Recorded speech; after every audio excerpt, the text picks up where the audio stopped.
இது துரும்பாகி இருக்கிறது. கீழே பிரச்சனை இல்லை, மேல் பகுதியில் துரும்பு உள்ளது. அதை மற்ற பாகங்களை அடித்து பின்னடிக்கிறார்கள்.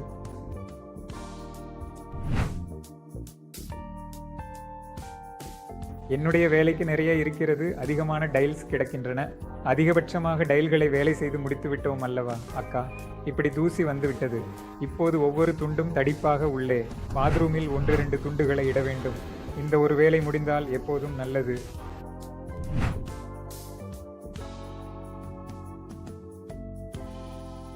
எல்லா ஹாட்டரில் உள்ள நீர், சிறிய பம்பும் அப்படிப்பட்டவை எல்லாம் வருகிறது. பெரிய அண்ணனும் நீர் எல்லாம் வந்து விட்டது இல்லையா?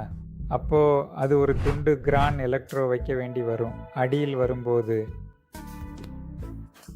இல்லைன்னா அது பம்ப் ஒவ்வொன்றும் அதனால் பல இடங்களில் மரங்கள் விழுந்து நம்முடைய குழுவில் பெரிய வீடுகள் எதுவும் இல்லை. ஆனாலும் அப்படி வந்ததும் விழுந்து விட்டது.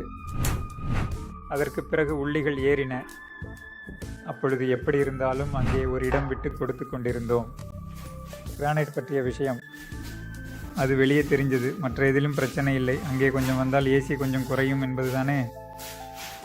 அதனால் அதுதான் பரம்பியத்துக்கு கொஞ்சம் குறைவு.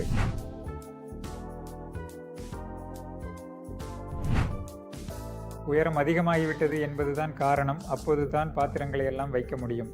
கொஞ்சம் உயரம் அதிகமாகும் போது நாம் பாத்திரங்களை எல்லாம் மேலே எடுத்து வைக்கும்போது சிரமமாகிறது.